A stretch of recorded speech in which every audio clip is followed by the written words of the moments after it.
Ok. Bueno, uno de los requisitos esenciales que veíamos la anterior clase radicaba en la capacidad jurídica de las personas, ¿no?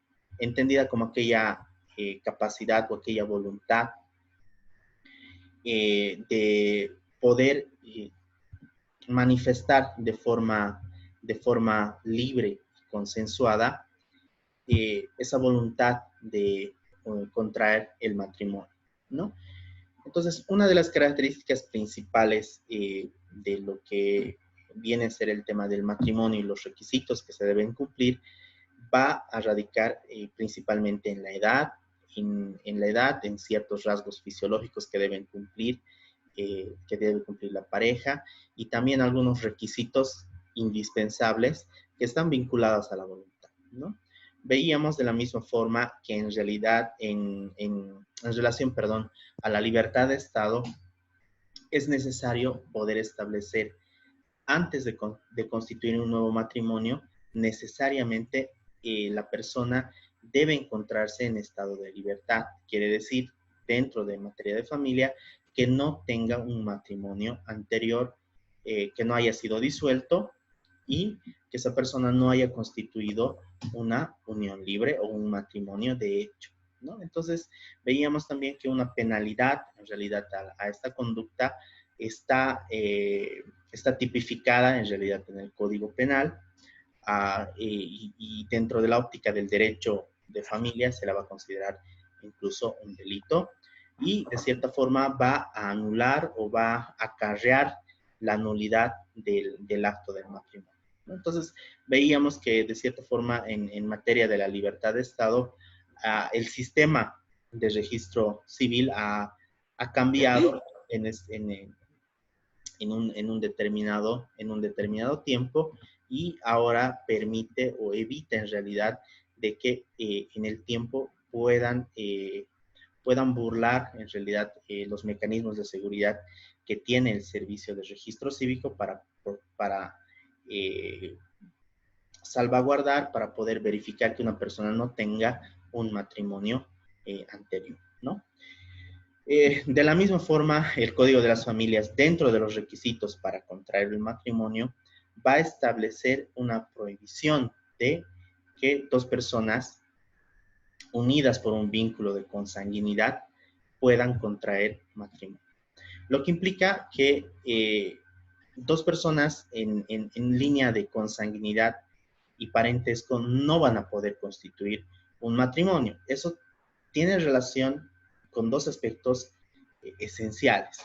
El primero está en razón de un tema netamente eugenésico, es decir, fisiológico. Existen estudios genéticos eh, que determina de cierta forma que cuando existe este tipo de descendencia, muchas de las veces ocurre malformaciones, la vamos a llamar malformaciones o trisomías en realidad, que es la palabra correcta, ¿no? Entonces, existe un desorden en realidad cromosómico que se podría generar, ¿no? Entonces, hay muchas probabilidades de que de la unión en realidad de este tipo de matrimonios, ya sea entre hermanos, entre descendientes o con ascendientes, existe esa posibilidad de que se generen estas trisomías, estos desórdenes cromosómicos, y obviamente el producto de ese matrimonio posiblemente manifieste, ¿no? algún tema de malformaciones, de alteraciones en el tema fisiológico. Existen estudios y en realidad tiene que ver mucho con ese tema, el primer motivo. Y el segundo motivo es un tema moral, ¿no? Ya el Código de las Familias, dentro de la perspectiva de lo que es la familia, prohíbe este tipo de matrimonios por razones morales, ¿no? Lo propio pasa con el tema de la adopción, ¿no? Cuando hablamos de adopción, de que hay una prohibición para contraer matrimonio con aquellos hijos, ¿no? Entre la línea directa del adoptante y del adoptado, básicamente es por los vínculos de filiación que van a constituir, ¿no? Recordemos que la adopción, en realidad, y la sentencia de adopción va a generar un vínculo de filiación similar al vínculo de filiación natural, ¿no? Entonces, en ese mismo sentido y en esa misma línea, en realidad es de que se prohíbe que el hijo adoptado pueda contraer nupcias con el padre, con el adoptante, ¿no? Crimen. De la misma forma, el Código de las Familias establece por una regla moral, en realidad, que cuando se tenga una sentencia condenatoria, una sentencia condenatoria con calidad de cosa juzgada material, va a existir una prohibición de la misma forma de constituir matrimonio con aquella persona que haya sido responsable del asesinato o que haya participado o haya, de cierta forma, ya sea en calidad de cómplice, ya sea en calidad de partícipe o como coautor haya participado en un delito de asesinato, de feminicidio, cuyo resultado haya sido el fallecimiento del cónyuge, ¿no? Entonces, por temas morales, este punto en particular se toma en cuenta por el hecho de que moralmente no podría avanzar o no podría ser aceptable un matrimonio que sea constituido sobre la base de un crimen, ¿no? Entonces, por ese motivo es de que el Código de las Familias, en este punto en particular, prohíbe que se constituya un matrimonio a razón del asesinato del cónyuge, ¿no? O cuya participación de la persona que va a contraer el matrimonio haya tenido una relación directa con el asesinato, feminicidio y demás. Entonces es una razón moral que está en el Código de las Familias establecida de esa forma, como una prohibición, ¿no? Para contraer el matrimonio. La tutela. Cuando hablamos de tutela, hablamos obviamente de esta figura legal que veíamos con anterioridad, estableciendo que de cierta forma aquella persona a la que se le designa como tutor no podría contraer matrimonio con el tutelado, ¿no? Cuando cumpla la mayoría de edad, la ley por responsabilidad establece una prohibición legal, porque recordemos que la tutela está sujeta a obligación de rendición de cuentas. Entonces, la ley establece con una claridad, en realidad, de que exista una prohibición en este tipo de relaciones, porque en el intermedio está la administración de los bienes de ese adolescente que ha sido beneficiado con un acervo, ya sea hereditario, una donación y demás. Entonces, la ley prevé que en este tipo de casos no se va a viabilizar el matrimonio porque justamente la tutela está sujeta a una rendición de cuentas, está sujeta a una administración. Entonces, podría existir una administración irresponsable, una tutela irresponsable, y simplemente para salvaguardar el hecho de la rendición de cuentas, para salvaguardar la fianza que muchas de las veces el tutor otorga ante el juzgado, se pueda viabilizar un matrimonio simplemente para esconder o para que no se realice la rendición de cuentas a la cual está obligada el tutor, ¿no? Entonces, dentro de esos requisitos en realidad, o dentro de esas prohibiciones o condiciones que se tienen que cumplir para contraer el matrimonio, el Código de las Familias ha establecido estos presupuestos para contraer estos presupuestos y prohibiciones en realidad para poder contraer el matrimonio, ¿no? Entonces, el matrimonio como una manifestación de voluntad se va a producir ante el oficial de registro civil, quien es la autoridad llamada por ley para poder realizar el registro y el acto del matrimonio, ¿no? En líneas generales, cuando existe alguna de estas prohibiciones legales, el Código de las Familias establece un procedimiento de oposición al matrimonio. Es decir, cualquier persona que conozca de algún impedimento, ya sea los impedimentos que hablábamos anteriormente, ¿no? Vínculos de consanguinidad, libertad de Estado, el tema de edad, la dispensa judicial y demás, o conozca de que existe una prohibición legal para que dos personas puedan contraer el matrimonio, puede presentar su oposición o puede deducir la oposición ante el oficial del registro civil. Ahora, dentro de los procedimientos para poder registrar un matrimonio, habitualmente la pareja asiste al registro civil para poder registrar el matrimonio, ¿no? Ahí es donde se les piden los carnets de identidad, donde se verifica si realmente las personas tienen esa libertad de estado, se verifica de la misma forma las autorizaciones para que el oficial de registro civil pueda verificar los sistemas informáticos a los que tiene acceso para verificar si es que realmente las personas se encuentran en condiciones legales para contraer el matrimonio. Una de las obligaciones legales del oficial de registro civil es la de publicar los edictos matrimoniales. Estos edictos matrimoniales se publican durante 5 días en el tablero de la Oficialía de Registro Civil. Recientemente se ha agregado un procedimiento por el cual estos edictos matrimoniales se los publica de la misma forma en la página del CERECI. Es decir, todos aquellos edictos matrimoniales también son publicados y se les da la publicidad en el portal digital que tiene el servicio de registro civil, ¿no? Entonces, cualquier persona enterado en realidad de que dos personas van a contraer e incluso antes de la celebración del matrimonio, puede deducir su oposición al matrimonio, ya sea porque la pareja o uno de los cónyuges es menor de edad, o porque exista un crimen de por medio, o alguna de las prohibiciones que hemos ido viendo, ¿no?, anteriormente. Entonces, puede solicitar o deducir, ya sea de forma verbal o de forma escrita ante el oficial de registro civil, va a poder deducir su solicitud de oposición al matrimonio. Si lo hace por escrito, entonces lo podrá documentar. Si lo hace de forma verbal, dice el Código de las Familias que el oficial de registro civil tiene que levantar un acta circunstanciada donde esté conociendo, donde conozca los detalles que hacen al tema de la oposición.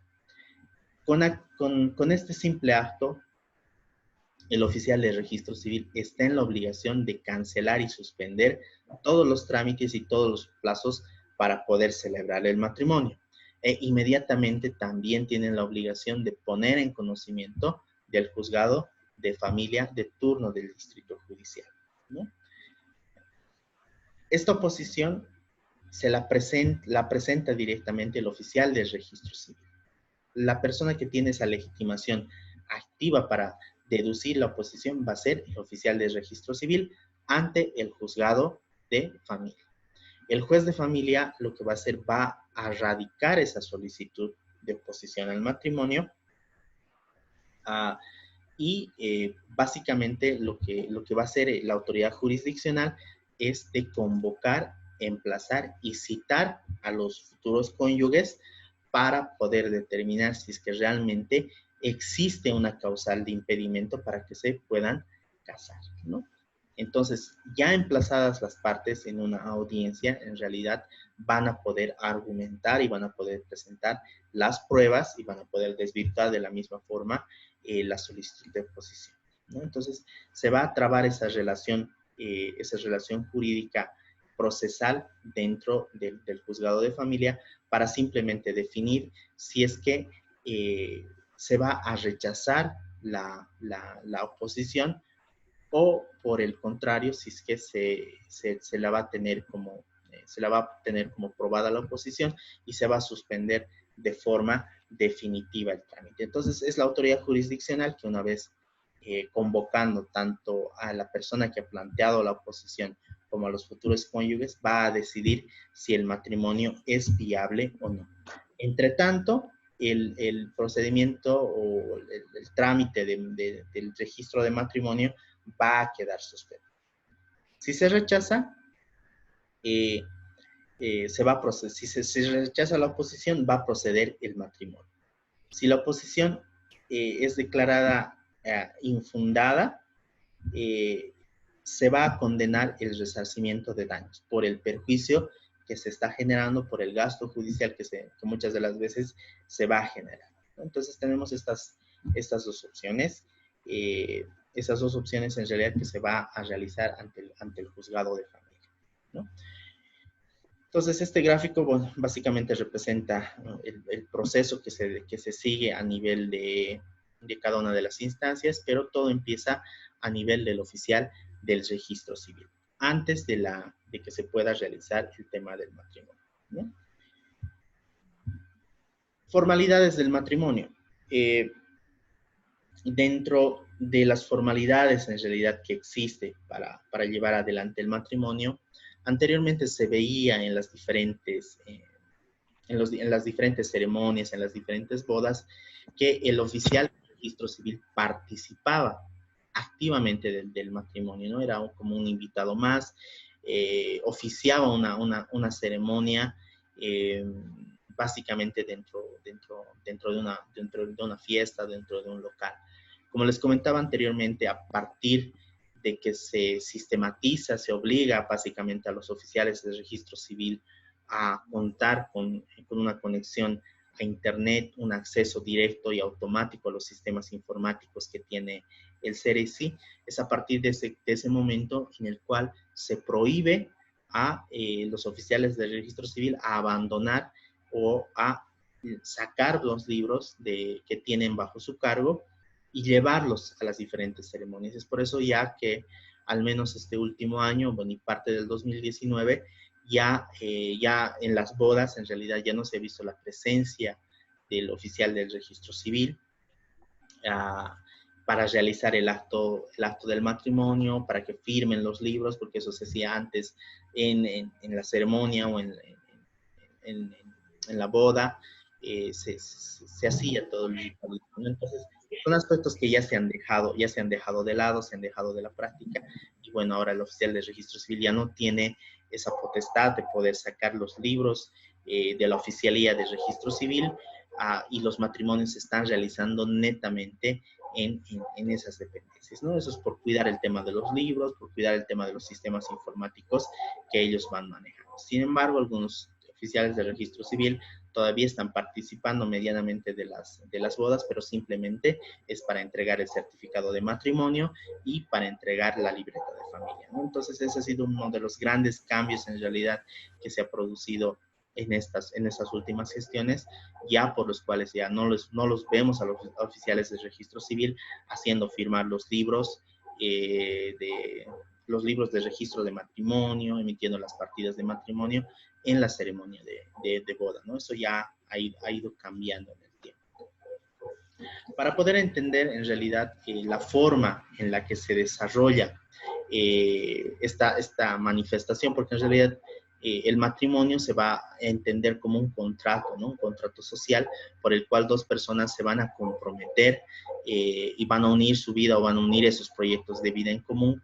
Y eso implica necesariamente que ambos cónyuges manifiesten la voluntad de querer contraer el matrimonio.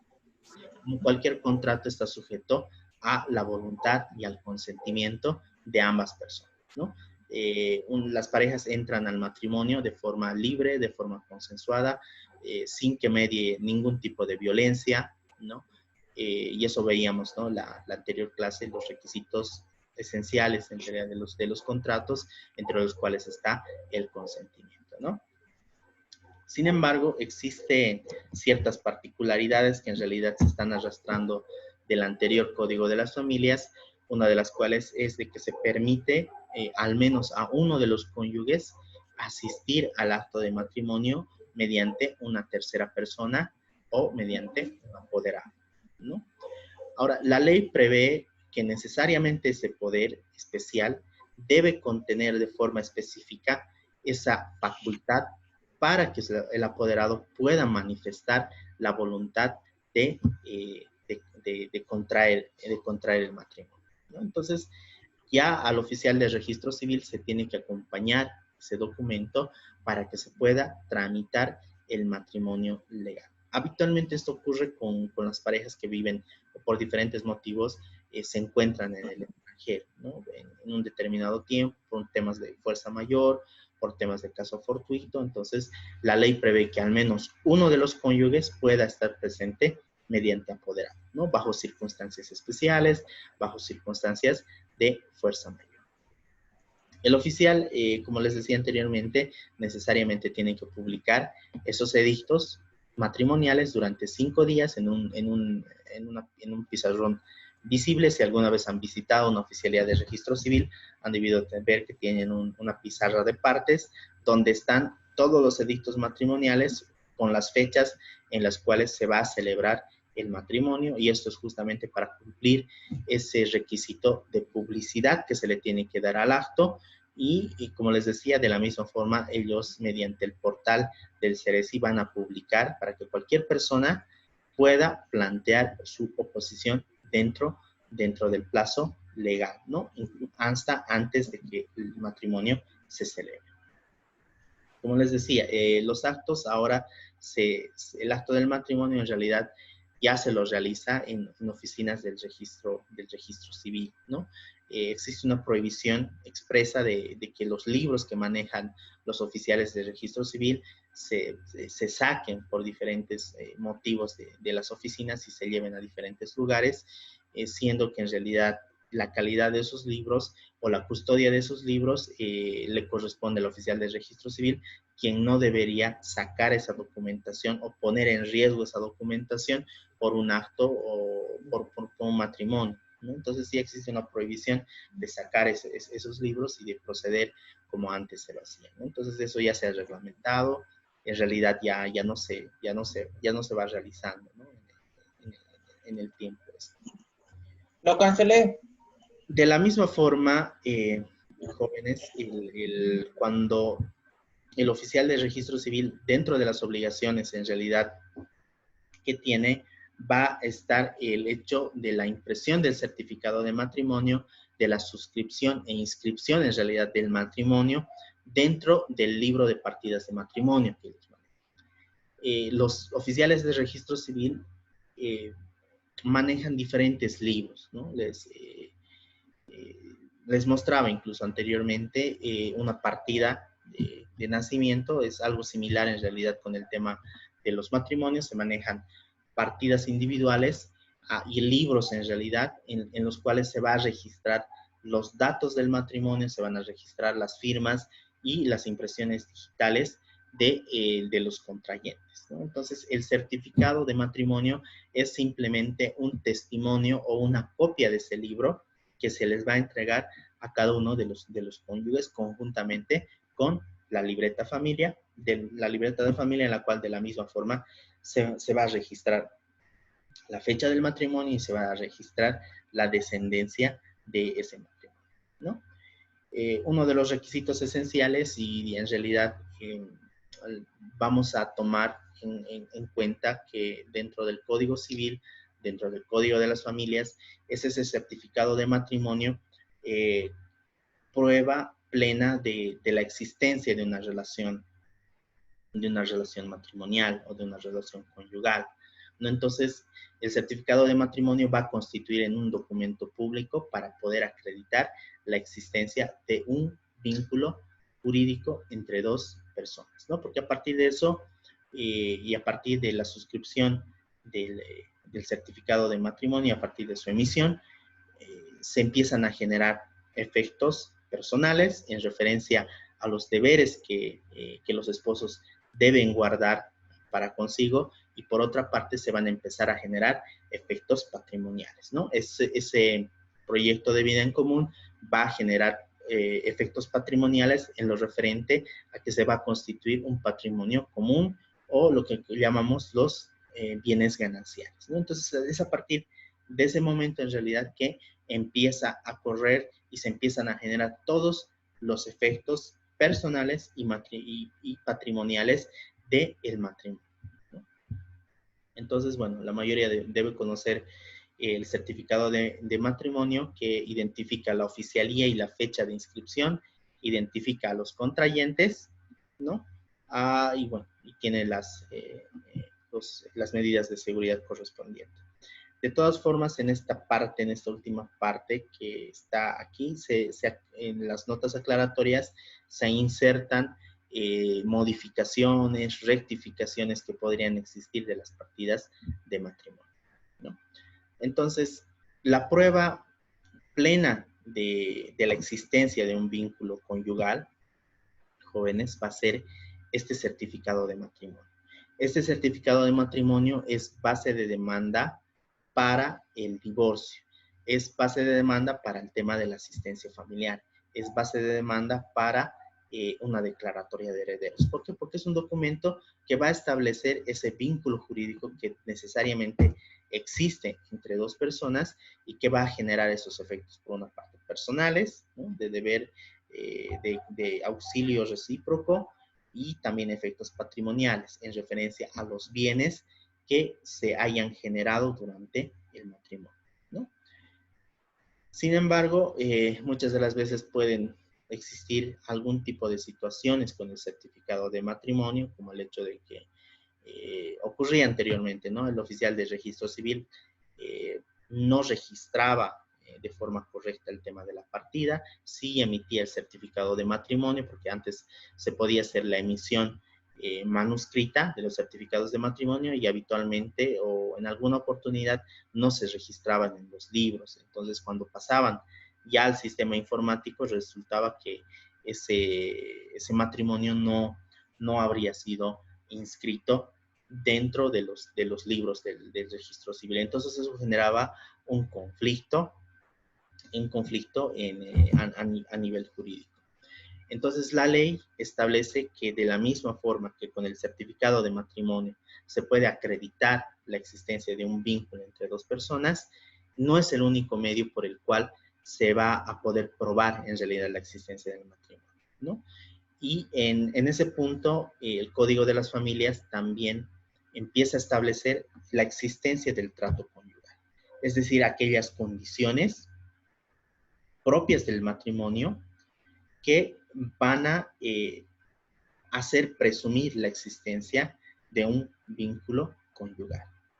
Entonces, el trato conyugal se caracteriza por dos presupuestos: la vida en común, libre, pacífica y sin violencia, y el reconocimiento de la sociedad de la existencia de un vínculo conyugal, ¿no? Es decir, el matrimonio como un acto jurídico, como un acto público de presentación en realidad de una pareja ante la sociedad, de la misma forma va a generar estos efectos personales que se pueden probar, que se pueden acreditar, ¿no? El trato conyugal es aquella vida en común o esa vida de cohabitación que se llama, compartir el hecho conyugal, compartir un domicilio, una casa, en esas condiciones, ¿no? De forma libre, de forma consentida y libre de violencia, ¿no?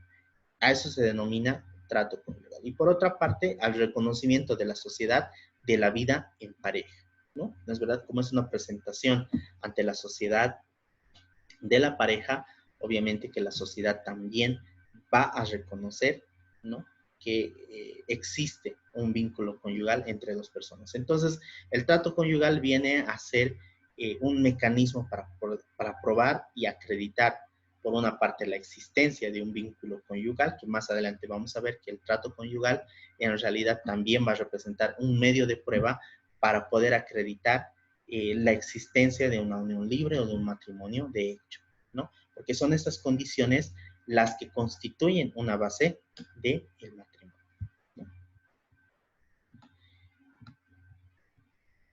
Ahora, de la misma forma que los oficiales de registro civil, la mayoría de las legislaciones entiende que los bolivianos se pueden casar en el extranjero. ¿Qué es lo que ocurre? Cuando una persona por diferentes motivos se casan, ya sea entre bolivianos, ya sea un boliviano con un americano, un boliviano con una española, un boliviano con un argentino y demás, el matrimonio se registra en el país de origen, ¿no? Desde el momento de la celebración de ese matrimonio, se debe realizar el registro en el exterior. Los consulados y las embajadas tienen una función consular de registro. Si una persona fallece en el extranjero, los consulados manejan partidas o manejan libros de partidas para registrar el fallecimiento de bolivianos en el exterior. Si es que nace de la misma forma o hay descendencia de parte de un ya sea varón o mujer, existe o tiene descendencia en el extranjero, de la misma forma los consulados manejan un libro de registro de nacimiento para este tipo de acontecimientos, ¿no? Entonces, eso por el tema de la doble nacionalidad, ¿no? Entonces, si una persona ha nacido en los Estados Unidos, tiene una partida de nacimiento en los Estados Unidos, pero es de padres bolivianos, puede registrar ese nacimiento en el consulado boliviano. A partir de eso, ese certificado de nacimiento extranjero, español, americano, se va a registrar en el consulado.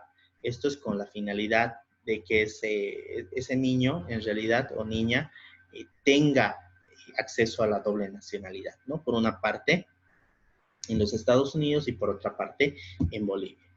Este registro se lo puede hacer ante el consulado hasta los 12 años. De los 12 años para adelante, necesariamente se tiene que hacer ante el CERESI, ¿no? Entonces, recordemos esta regla básica porque en realidad tenemos muchas personas que salen al exterior y este tema es bastante común, especialmente en este tiempo que estamos viendo un retorno, ¿no? de las personas que estaban en el extranjero y que ahora en realidad quieren activar esa segunda nacionalidad que tienen, pero se ven con el problema de que los padres de familia, por diferentes motivos, no han podido registrar ese nacimiento dentro del plazo legal y aquí lo tienen que hacer ya en una instancia administrativa o incluso en una instancia judicial. Entonces, se tiene bastante de este tipo de problemas, ya sea con los matrimonios, con los nacimientos y demás, porque a veces ocurre que ante el temor de la doble nacionalidad, lo que hacen ciudadanos bolivianos es registrar el nacimiento de una persona que ha nacido en el extranjero,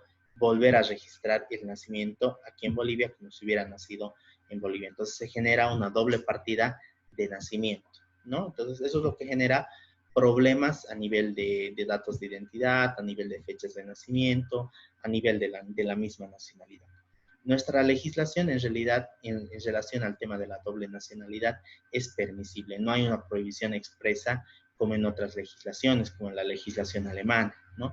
Si tienes más de 2 nacionalidades, en realidad estás obligado a renunciar a alguna de esas nacionalidades. Entonces, nuestra legislación no prohíbe de forma expresa, en realidad, que una persona pueda tener una doble nacionalidad. Sin embargo, es un mecanismo o es algo que se tiene que registrar necesariamente en estas instancias, ¿no? En el consulado o en la embajada boliviana en el país en el que se está realizando el nacimiento, la defunción o en todo caso el registro del matrimonio.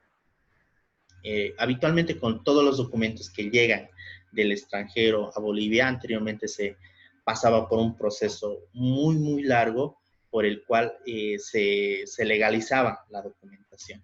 Esto iba de Cancillería o de Ministerio de Relaciones Exteriores a Ministerio de Relaciones Exteriores.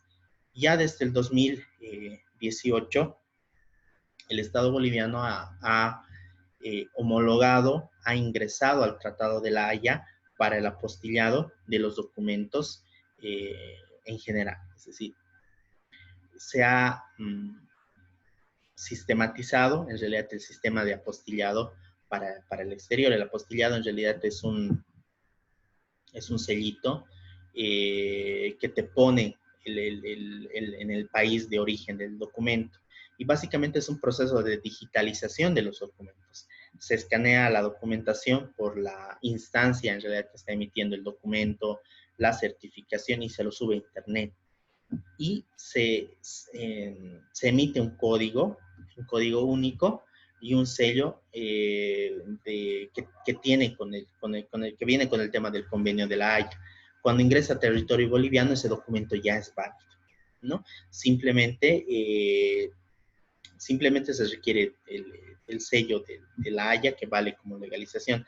Anteriormente se necesitaba que ese documento para ingreso a territorio boliviano pase por un proceso de legalización, traducción y refrendado de parte de las autoridades del país donde se está emitiendo el documento. Por ejemplo, en el caso de los Estados Unidos, para legalizar un simple documento de Estados Unidos para Bolivia, lo que se hacía anteriormente a que Bolivia ingrese a este convenio de la Haya, básicamente se traducía el documento por un traductor autorizado por la Embajada de Bolivia en los Estados Unidos. Esa traducción se la llevaba al Departamento de Estado de los Estados Unidos y una vez ya la documentación legalizada por el Departamento de Estado volvía al consulado o a la Embajada de Bolivia en los Estados Unidos para su refrendado, ¿no? Entonces se legalizaba por una parte la firma del Departamento de Estado y cuando ingresaba aquí a territorio nacional se legalizaba o se reconocía la firma del funcionario consular o del embajador en el documento para que tenga una validez. Dentro de ese proceso en realidad se podía tardar hasta 60 días, hasta 90 días, porque obviamente el Departamento de Estado de los Estados Unidos tienen bastante flujo de documentos que legalizar, que procesar, entonces era un proceso muy largo. Ahora se ha sistematizado este tipo de trámites y simplemente se requiere realizar el apostillado. Incluso para nosotros como Estado ha significado un avance en el hecho de que, por ejemplo, en el tema de los antecedentes penales, que es un requisito bastante común incluso para solicitar una visa, simplemente se requiera el certificado de antecedentes penales o el certificado de antecedentes policiales y se lo apostille en 24 o en 48 horas directamente en oficinas de la Policía Boliviana. Y ese documento ya es válido para poderlo presentar, ¿no? en el extranjero. Entonces se han ido sistematizando, se han ido acortando esos trámites legales y ocurre lo mismo con el tema del matrimonio, ¿no? Si se quiere registrar un matrimonio que se ha celebrado en el extranjero, en nuestro territorio nacional, por diferentes motivos, necesariamente se tiene que apostillar ese certificado de matrimonio y aquí en territorio boliviano necesariamente tiene que haber una solicitud de registro ante la Oficialía de Registro Civil. A raíz de eso, la Oficialía de Registro Civil va a emitir una resolución de homologación del matrimonio, ¿no? Entonces, con esos elementos, en realidad, ambos cónyuges tienen que solicitar o tienen que estar de acuerdo con la homologación, lo que implica que necesariamente tanto esposo como esposa que ha contraído nupcias en el extranjero tienen que apersonarse ante la Oficialía de Registro Civil o ante el CERECI de forma directa para proceder con el tema de la homologación de ese matrimonio que se ha celebrado en el extranjero. Ocurre que en muchas de estas situaciones personas se casan en el extranjero, generan bienes y patrimonio en territorio boliviano y cuando ya la pareja se ha peleado, cuando ya se ha roto ese proyecto de vida en común, utilizan muchas de las veces este impedimento legal, porque en realidad nuestra legislación y los reglamentos que existen en el CERECI exigen de que ambos cónyuges estén de acuerdo con la solicitud de registro, cuando lo lógico sería que cualquiera, ya sea esposo o esposa, pueda registrar, porque en realidad el matrimonio ya se ha celebrado y en realidad no hay una disputa en lo que se refiere a la existencia o no del matrimonio. Sin embargo, la normativa boliviana establece que ambos esposos tienen que estar de acuerdo con el registro. Si alguno de los esposos no está de acuerdo con el registro, el trámite ya se vuelve contencioso. Y al volverse contencioso o al volverse en un hecho controvertido, necesariamente se tiene que acudir a una instancia judicial, a una autoridad, a un juez civil, para poder comprobar la existencia de ese matrimonio. Ahí entra necesariamente el tema del trato conyugal, del reconocimiento del Estado, la documentación que se ha presentado, para que el juez sea el que obligue mediante resolución judicial a el registro de ese matrimonio, ¿no? Entonces, a este nivel, en realidad, en el tema del Código de las Familias, esta parte está un poco alejada tal vez, esto está más en el tema del CERECI, pero se establece de forma clara que cuando existe este tipo de situaciones, es un juez en lo civil y comercial que tiene que conocer este conflicto y que va a obligar a realizar el registro del matrimonio, ¿no? Entonces, este tipo de situaciones también se ven en la vida práctica, cuando lo lógico y lo racional hubiera sido que con la solicitud de simplemente uno de los cónyuges tendría que proceder el tema de la homologación, ¿no? Bueno, en el tema de las partidas de matrimonio y en general en el tema de las partidas de nacimiento, de función, existen siempre problemas que son bastante comunes, ¿no? A nivel administrativo, y en realidad la mayor parte de los problemas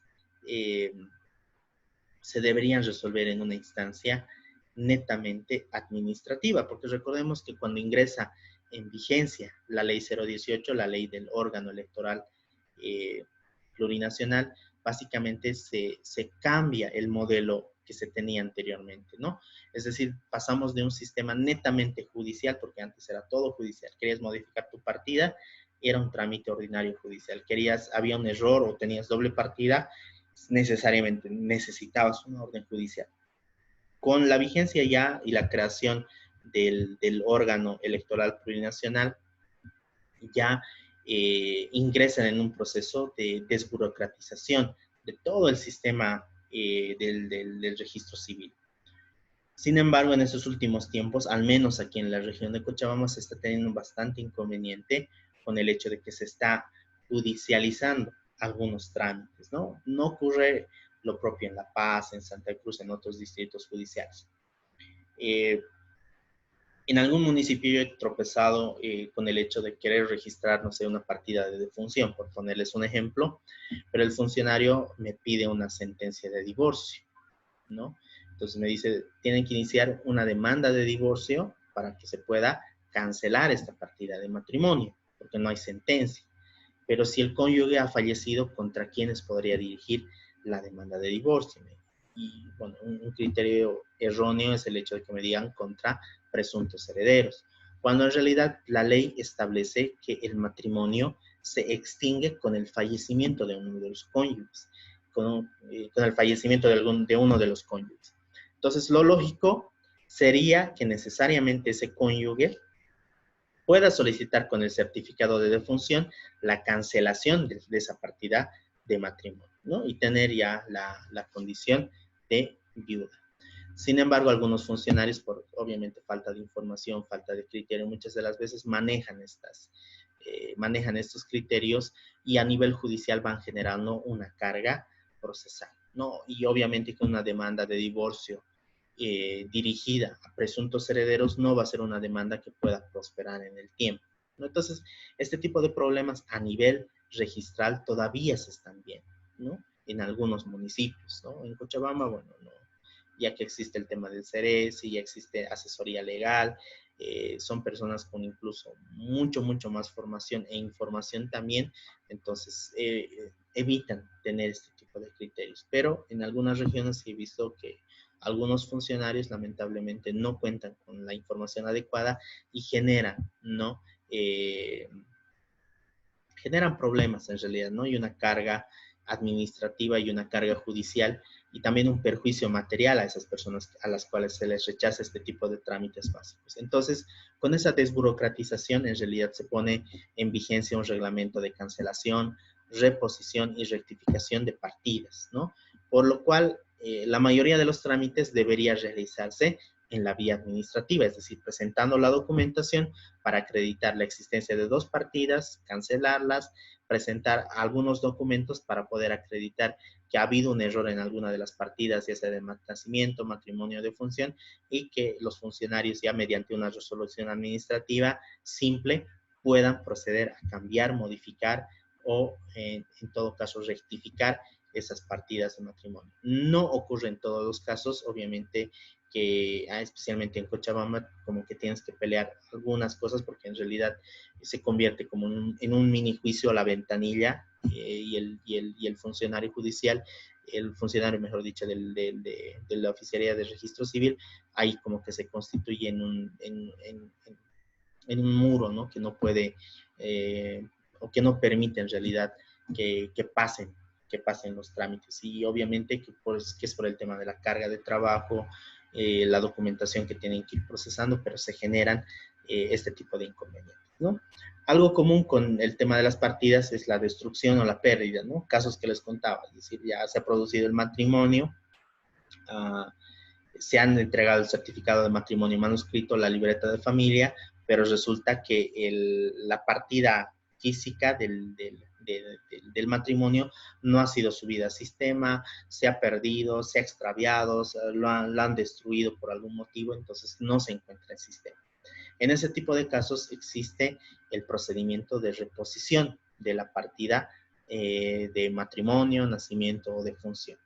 En este tipo de casos, simplemente con esa copia manuscrita se tendría que presentar al CERECI y el CERECI, teniendo ya la partida original, tendría que reponer esa partida, ¿no? Entonces se debería quedar una copia y habitualmente es lo que ocurre en todos los registros. Si es que por algún motivo se ha quemado la documentación, se ha perdido la documentación, la han robado o la institución pública no tiene esa documentación, por la ley de procedimiento administrativo existe el procedimiento de reposición. Es decir, si yo tengo un original o tengo una copia legalizada de un documento y la institución no tiene ese documento porque se ha perdido, se ha destruido o ha pasado algo, entonces puedo reponer la partida. Eso significa que necesariamente ese documento nuevamente ingrese a archivo de la institución. Lo propio pasa con incluso los expedientes judiciales.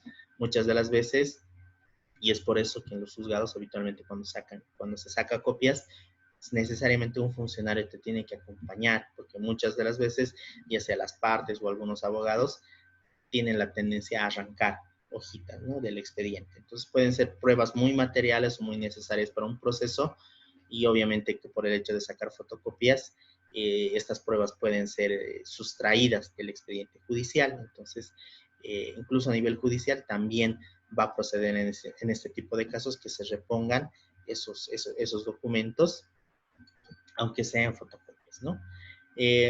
Por otra parte, en algunos casos se va a requerir una acreditación judicial en caso de destrucción o pérdida.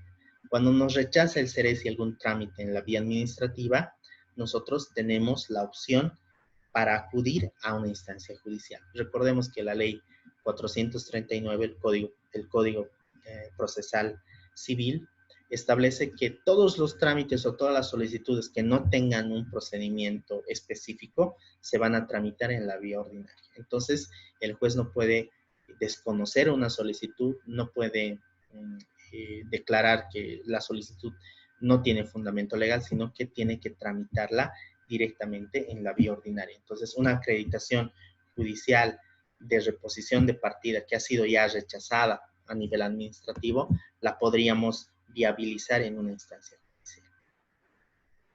judicial. Con los errores de registro, básicamente lo que hacemos es o bien modificar o bien rectificar. Puede ser de que exista algún dato nuevo que se haya cambiado en algún momento, entonces va a proceder la modificación. La rectificación va a proceder únicamente cuando el funcionario haya cometido el error. Entonces, ya sea en la partida de matrimonio o en cualquier otra partida, necesariamente con este trámite se va a corregir los errores. Y es habitualmente común, ¿no? Cuando se tenían las partidas manuscritas, había muchos errores materiales, es decir, errores de transcripción. No sé, existían bastante. En realidad, estos errores son los que ahora estamos viendo y estamos corrigiendo, ¿no?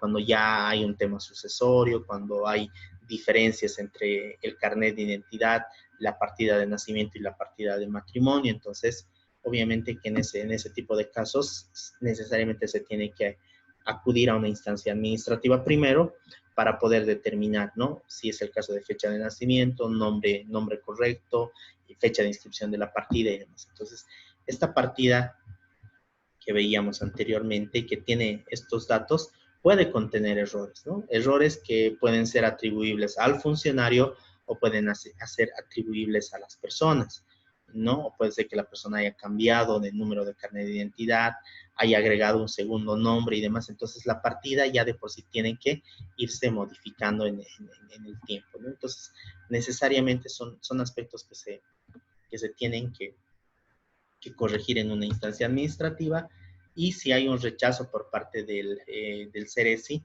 tenemos una vía judicial para poder corregir. Pero por regla general deberíamos corregir todos estos errores directamente en una instancia administrativa, presentando documentación y mediante una resolución de parte del CERESI.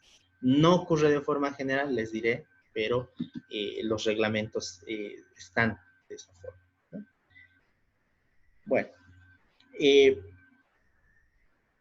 el día sábado, jóvenes, haciendo un pequeño paréntesis en el tema, vamos a realizar una retroalimentación. Han debido ver ustedes el rol de exámenes que tenemos programado, examen, ¿no? El primer examen parcial. Entonces, me gustaría que el día sábado realicemos una pequeña retroalimentación de todo lo que hemos avanzado. Va a ser algo bastante condensado, bastante corto, pero el día sábado me gustaría que veamos con prioridad ese tema con miras ya al examen parcial. De todas formas, el examen parcial se va a tomar en base a toda la información que estamos llevando. Se me ha pedido, y en realidad voy a subir todo el material, está en la plataforma. De la misma forma, el material de apoyo, es decir, el texto de apoyo, voy a procurar subirlo hasta finalizar la noche para que ustedes puedan ver. Ya de por sí el texto es un poco ampuloso porque en realidad hemos tratado de resumir cada uno de los temas, hemos tratado de sintetizar los temas, pero obviamente voy a tratar de sacar las preguntas, en realidad, de los debates que hemos ido realizando en el transcurso de los temas. Voy a procurar no sacar mucha información del texto, porque en realidad, como les dije al inicio, es doctrina, es de apoyo para que ustedes puedan leer en algún momento, para que puedan entender. Pero además de eso, no es mi intención complicarles tampoco en el examen parcial, sino simplemente llevar un examen el cual se dé en base a la retroalimentación que llevemos el día sábado y en base al material que se les ha facilitado, ¿no? Las diapositivas en todo caso. Entonces, en base a esos dos elementos, en realidad vamos a procurar llevar adelante el examen de la forma más pausada para que ustedes puedan resolverlo de forma favorable. De la misma forma, el día sábado vamos a tener una pequeña dinámica, una pequeña actividad de la cual vamos a ponderar nota al examen parcial. Entonces, les pediría que el día sábado estemos todos presentes para poder llevar por una parte la dinámica, y para sus compañeros que se han ido acoplando, para poderles dar la retroalimentación de los temas y que van a ingresar al examen parcial, ¿no? Doctor, hasta matrimonio es, ¿no? El primer parcial. El matrimonio. Ya. Gracias. Entonces, si no hay ninguna pregunta, jóvenes, nos veríamos directamente el día sábado. Les pediría estar, como es habitual, puntuales, para que podamos un poquito explicar la dinámica en la cual vamos a ingresar. Les voy a enviar un pequeño formulario para que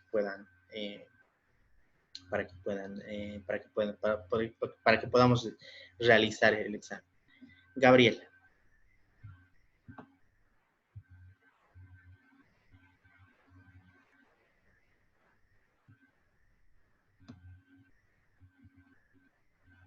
Gabriela, ¿querías decir algo?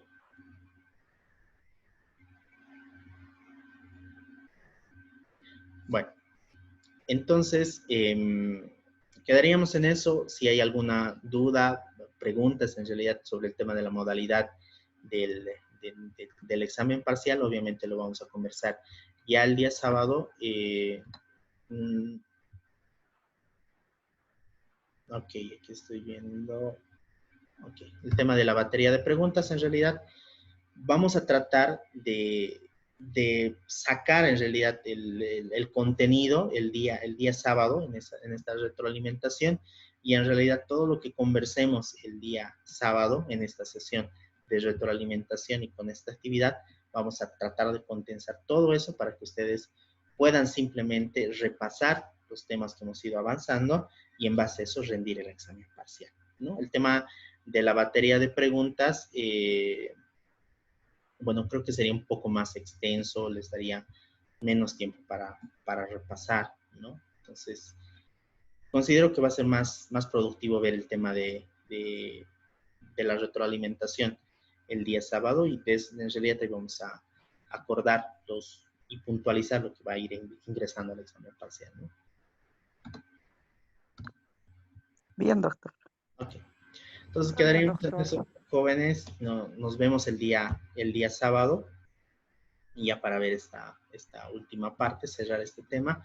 Y bueno, ya la subsiguiente clase estaríamos continuando con el avance curricular. Por el momento estaríamos deteniendo aquí. El día sábado vamos a hacer una retroalimentación general.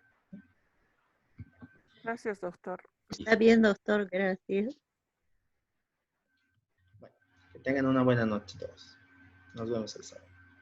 Buenas Buenas noches, noches. doctor.